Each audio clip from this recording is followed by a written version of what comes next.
Bowling off with the cricket on Mariah's Day of Love on the SportsMax Zone. West Indies recorded their first series win of the year, beating Zimbabwe by an innings and 4 runs. This on the third day of the second and final test, which ended earlier on Tuesday at the Queen Sports Club in Bulawayo.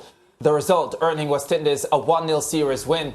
The Caribbean men could only add 2 runs to their overnight score of 290 for 8, being dismissed for 292. Roston Chase top scored with 70 and Raymond Reefer added 53, while Victor Enyauchi finished as the pick of the Zimbabwe bowlers with 5 for 56. Needing 177 to make West Indies bat again, the Zimbabweans were swept aside for 173. Captain Craig Irvin scored a defiant 72 against player of the match and series Gudakesh Moti 6 for 62. Moti finished with match figures of 13 for 99, the best by a Windies spinner since Sonny Ramadin's 11 for 152 against England in 1950. Fazeer Mohammed joins us now. Faz, the West Indies did not declare on the third morning as you had suggested, but I guess it didn't matter. Pretty comfortable victory for the Caribbean side. Absolutely, and they might as well have declared because those last 2 wickets went down in just a matter of a few minutes. But more importantly, the West Indies were comprehensive, and that's what you want to see.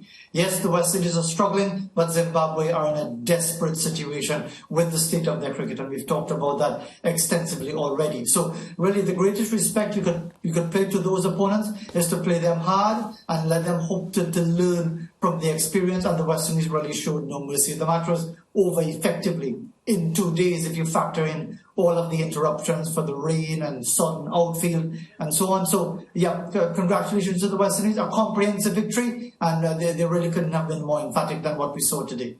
Yeah, and we've discussed at length the number of players that Zimbabwe would have been missing coming into this series, but also coming into this second test, they would have lost Gary Balance, who came down with a migraine headache just ahead of this second test match. So that would have been a massive miss for them because Gary coming off a century in the opening test. He played a key role in that match ending in a draw. Remember, he showed a better resistance as well in the second innings. And in the end, Zimbabwe had 6 wickets down and the West Indies just weren't able to force that outright result. So credit to the Zimbabweans in that first test match. But in the end, really, all of their shortcomings were shown up.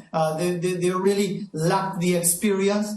They lacked not just the technical elements to the game, but the temperament for Test cricket. And the West Indies just simply took advantage of the situation. Yeah, and of course, we spoke about him yesterday, Gudakesh Moti, but it wouldn't be fitting if we left him out as we do just a comprehensive look back at the entire series. Gudakesh Moti finishing with figures 13 for 99. Faz, we're hoping that, he can build on this now when he faces stronger opponents.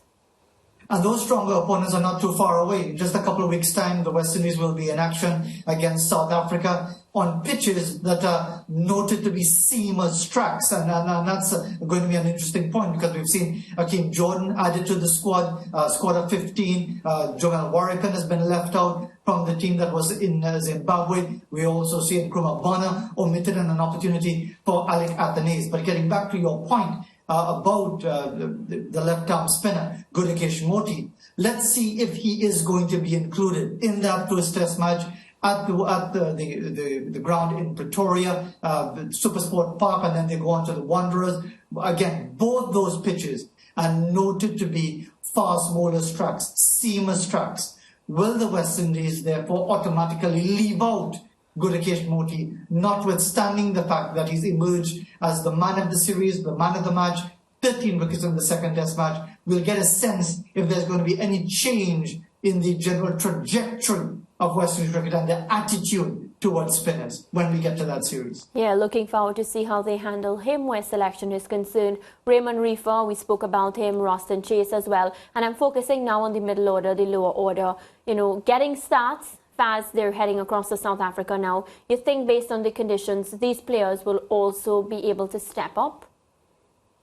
That's my concern. I don't want to pretend that I can in any way be confident that they will, because you could go by what you've seen. You saw them really struggle against the South African four-pronged pace attack in St. Lucia in June of 2021. They were really hammered by the South Africans there on greenish pitches at the Bosejo. Now, having dominated an inept Zimbabwe team, they must know, they will know, they have to know that taking on South Africa is a very different situation, notwithstanding the fact that South Africa have their own issues. They seem to be in a perennial state of flux over the composition of their team, the race balance, and we all know the lengthy history of South Africa, which has created a lot of difficult situations for them. But that is their issue. The West Indies issue with that middle order is whether or not these players can adjust, can make the adjustment. Will the net sessions, the in-the-middle sessions, will they get seaming tracks in the nets to help them get ready for what will surely be a very different task? You can't even say a challenge compared to what they faced in Zimbabwe. A very different task as to what they'll have to cope with against these South Africans. And to be quite honest with you, I think the West Indies are going to be found wanting, with probably one or two exceptions. Yeah, Faz, sometimes as broadcasters and journalists, we play the role of advocates, and we have heard for many years, decades even, Fazeer Mohammed's call for more respect and patience with our spinners, even though they may not start that impressively. Significant at the top of the broadcast for this segment, the fact that Moti's performance outstrips, as a test spinner, the best match figures since Sonny Ramadan all the way back in 1950.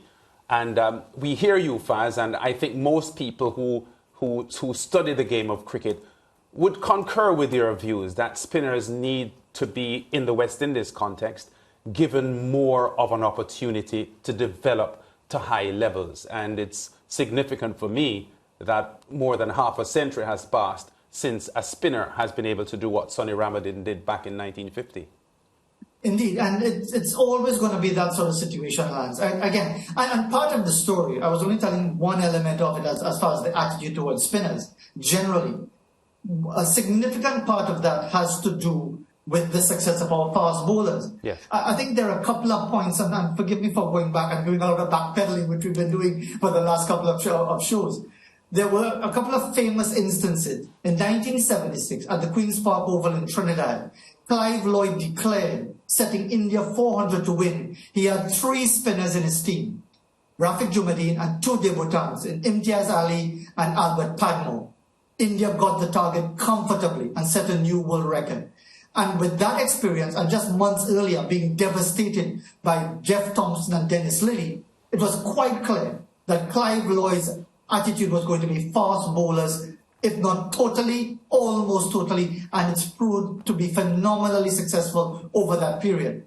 Just a few years later, in 1988, the West Indies, then under Viv Richards, took on India in the final test of a format series, 1987-88, and there was a debutant for India by the name of Narendra Hirwani, who picked up 16 wickets on debut, equaling the record of Australia's Bob Massey. Bowling for the West Indies as a frontline spinner, Clive Butts, didn't get a single wicket. The only wickets taken by spinners were by Viv Richards himself. And those two elements just seem to have almost put the nail in the coffin for any long-term use of a spinner. Now we're in a different situation, a different time. We've seen previously where spinners have been given an opportunity or two. Now we have a situation where clearly it's very different, the context between Zimbabwe and South Africa. Let's not pretend. But I would think that Gudakesh Moti can only do what is in front of him, take on the opponent. He's taken 13 wickets in the test match. It's inconceivable that he would be left out for the first test match against South Africa. Yeah, of course, we'll have the next segment which will discuss that test squad that has been selected to go to South Africa. But we would concede that the pitch conditions in South Africa may not be as favourable to Moti's bowling as were the cases in Bulawayo. That's absolutely correct. There's no question about it. But the point is, Lance, in the same way that we develop our fast bowlers to be able to bowl on flat tracks, on bare surfaces. You've never seen a West Indies team say, well, okay, we're not going to play any fast bowlers because it's a spinner surface. By the same token, If you want your spinners to develop those all-round skills, to be, if not as effective, but certainly containing, just presenting a different challenge, a change of pace, different elements, that is the key part of it, that you need to give spinners as much. Wow. All right, so it seems as if we've lost Fazeer Mohammed there in the middle of that point. But yes, we've spoken about that all week, essentially. Spinners needing to be given opportunities to show what they can do over a long-term period, not just one match here and another match there. And then we hope, well, it's not even a hope, really. The main point is we're just not giving our spinners enough opportunities to develop over a period of time. All right, so it seems as if we've lost Fazeer Mohammed. There is a lot of cricket. We got him back. Oh, we have Faz. Do we have you back? Yes, it seems that my connection is almost as unstable as the West Indies policy when it comes to selecting spinners. And here I am about to bump the spinner out of the attack again for a second day in a row. Well, Faz, with me on the panel, you're fine. but I have to make this quick point about the South Africa tour and about the fast bowlers. Now, Azara Joseph, we've spoken about him and how he's come on in recent times. Kemar Roach and Shannon Gabriel are two of our best bowlers. But I look at their numbers.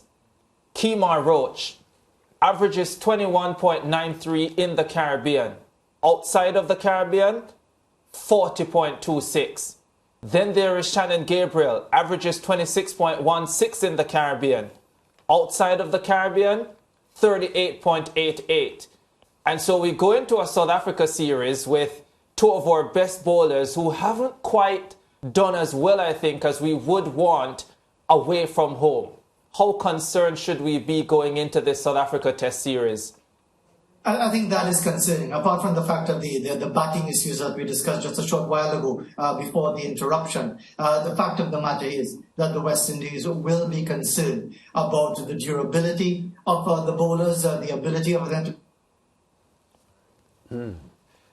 Yeah. All right, it seems as if we've lost Fazeer again. So tell you what we're going to do. We're going to take a break here on the SportsMax Zone. There is still a lot of cricket to discuss. Remember, Nkrumah Bonner and Jamil Warkan replaced in the West Indies squad for the tour of South Africa. Alec Athanas comes into that side, as does Akeem Jordan. We'll be having that discussion after the break. Stay with us.